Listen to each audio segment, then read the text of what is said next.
pessoal! Sejam bem-vindos a mais uma aula aqui no Masterclasses. Neste módulo, a gente vai focar nas partes de administração aqui. O que o administrador precisa fazer, o que é importante vocês saberem aqui dentro da ferramenta. Então, bora lá, gente! Primeira etapa.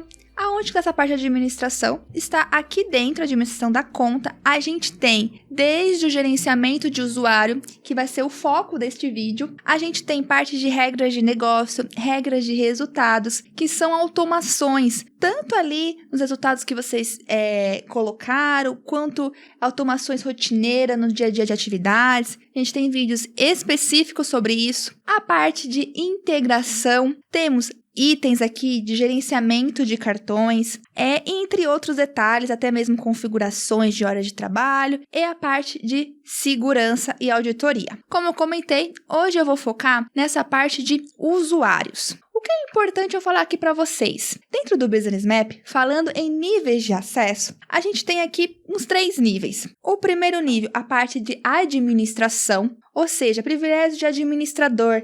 A pessoa pode fazer pagamentos, fazer aqui integrações, pode criar outras áreas de trabalho, que são aquelas verticais, aquelas estruturas dentro do time. Então, a pessoa pode ter um nível de administrador ou mais, que aí seria o proprietário. Eu vou detalhar um pouco mais sobre eles. A gente tem o segundo nível, que é os gerentes de área de trabalhos. Gerentes de área de trabalho, vocês lembram que a gente tem algumas áreas de trabalho do Business Map, que são os espaços ali que representam as suas equipes, e você pode ter um mini administrador ali dentro, que ele vai conseguir fazer algumas ações de convidar usuários, configurações apenas naquele espaço de trabalho. E depois a gente desce para o nível de funções. Então, apresentando esses 3 níveis, vamos especificar cada um deles e outros detalhes aqui do gerenciamento de usuário. Então, começando a parte de administrador. E você vai vir usuário a usuário. Quem pode ter? A gente não recomenda, é óbvio, que todo mundo seja proprietário da conta, porque esse é aquele que com grandes poderes vem grandes responsabilidades. Tem muitas funções que ele pode fazer aqui. Ele pode se dar acesso a todos os quadros, quem for proprietário da conta, ok? Ou você pode, para uma pessoa específica, ele ter acesso apenas para convidar usuários, ou ativar e desativar usuários. Esses são os privilégios de administrador, que mais uma vez não precisa ter todos, você pode colocar alguns para umas pessoas específicas, igual a gente fez nesse cenário, uma pessoa que consegue fazer pagamento, ativar ou desativar o usuário ou excluir os usuários. Aqui, na frente de cada item, tem uma descrição mais detalhada sobre essas opções. Mas lembrando, se a pessoa tem a opção aqui de ativar e desativar usuários, ele vai conseguir ativar e desativar todos os usuários que tem aqui na ferramenta. É um nível, como o nome sugere, mais administrativo. Um nível abaixo é quando você coloca uma pessoa, um grupo de pessoas, como gerentes de área de trabalho. Só relembrando, áreas de trabalhos são esses espaços aqui, esse retângulo maior, que está agrupando, de repente, algumas equipes, alguma vertical que vocês trabalham, algum nível tático. Então, esse é a área de trabalho. Quando eu coloco uma pessoa como gerente desta área de trabalho, ela pode, dentro daquela área, criar novos quadros, convidar pessoas apenas para dentro daquela área e outros acessos que a gente vai ver ali na parte de segurança, mas de repente você pode deixar que os gerentes de área de trabalho consigam criar novos campos personalizados ali dentro ou até mesmo novos templates, lembrando que tudo que ele fizer vai estar apenas dentro daquela área que ele é gerente de trabalho. E o outro nível, que é mais detalhado ainda, é a parte de funções. Funções, vocês têm a opção de cadastrar diferentes funções de acordo com as necessidades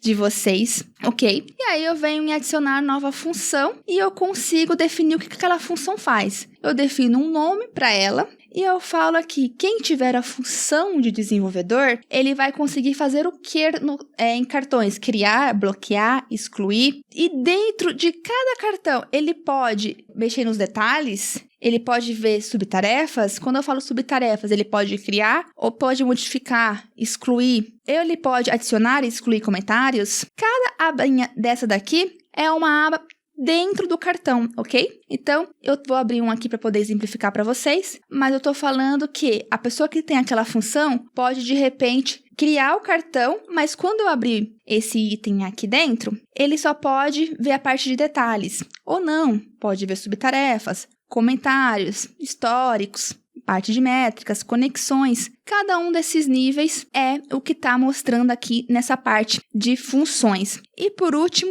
permissões do quadro. Então, eu estou criando aqui uma função, e aí eu vou falar que uma pessoa ou um grupo de pessoa, que é uma equipe, ela vai ter determinada função a determinado quadro. Quando eu falo isso, Simone vai ter a função de desenvolvedor na minha equipe de desenvolvimento. Ela vai conseguir ter todas essas ações, fazer tudo isso nos itens ali de cartões, mas no quadro como um todo, eu não consigo editar o fluxo de trabalho, por exemplo, mas eu consigo ver a parte de métricas. Eu posso acessar a API desse quadro, eu posso gerenciar filtros do quadros brancos, fazer a parte de IA, Canvas, tudo isso a gente viu vídeo por vídeo sobre esses dados, mas são essas funcionalidades aqui dentro. Então, se o usuário vai ter acesso ou não. Então, nessa parte de administração da conta, é importante ter essa governança bem clara. A gente recomenda, primeiro, vocês definirem as funções que façam sentido dentro da sua empresa. Tem muita gente que cria uma função de visualizador, outra de edição de quadro. Falo que cada função precisa ter, é importante ter. E aí depois você pode falar usuário por usuário. A cada quadro tem determinada função. Ou você vem aqui em equipes do quadro e cria. Primeiro vamos criar a equipe, né? Importante. Você vem aqui, cria uma equipe gravação, por exemplo. Quando você cria a equipe, você fala as pessoas que fazem parte dela. Primeiro eu preciso colocar a pessoa aqui dentro, e eu posso falar que ela gerencia essa equipe ou não, ou seja, o Denis pode adicionar novas pessoas aqui dentro, se necessário. E falo quais são os quadros que essa equipe tem acesso. Vai ter acesso a todos esses quadros com a função de desenvolvedor. Então, o que eu acabei de fazer? Se chegar uma nova pessoa, um novo integrante para essa minha equipe que eu acabei de criar de gravação, eu só preciso adicionar a pessoa aqui dentro, e aí todos os quadros, ou até mesmo os painéis, os dashboards, que eu expliquei uns vídeos anteriores, a pessoa já vai ter acesso. Um ponto importante de comentar aqui também é que os acessos, eles são agrupados. Como assim? Se eu coloquei o Denis em um quadro com acesso de visualizador, e aí dentro de uma equipe ele também tem acesso àquele quadro com acesso de edição, o acesso maior vai sobrepor o acesso menor. Isso tanto para as funções, como para gerente de área de trabalho, como até mesmo por nível de administração. Então, isso é um ponto importante de comentar aqui. E aqui, para poder fechar essa parte de gerenciamento de usuários, a gente falou muito sobre níveis de acessos mais administrativos, o gerente de área de trabalho, os usuários ali por quadro, ou agrupar esses usuários em equipes. A gente também tem atributos de usuário. O que são esses atributos? Você define aqui, para cada usuário, o que você quer trazer de informação. Se você tiver integração, que a gente vai falar um pouquinho mais em outro vídeo sobre as integrações disponíveis, mas uma delas é a SSO, você já pode trazer isso direto da sua integração, como, por exemplo, o número de matrícula, ou o centro de custo daquela pessoa, daquele usuário, senioridade. Enfim, algumas informações aqui que não sejam sensíveis, né? Porque todo mundo que tiver acesso a esse usuário vai ver essas informações, tá? Sobre esse atributo. Então, eu cadastro o atributo, o nome que eu desejo, e aí ele vai aparecer aqui em usuário essas novas colunas de matrícula, centro de custo, senioridade, que também pode facilitar na hora de a gente tirar alguns relatórios com essas informações. Pessoal, o vídeo sobre acessos é este daqui. Então, vocês vão ver que tem vários detalhes da parte desde funções e equipe. É um ponto que é importante vocês estruturarem aqui no início, né? Quando for convidar novos usuários para a ferramenta. E tem outros itens que eu vou comentar em próximos vídeos aqui também sobre essa parte de gerenciamento. Muito obrigada!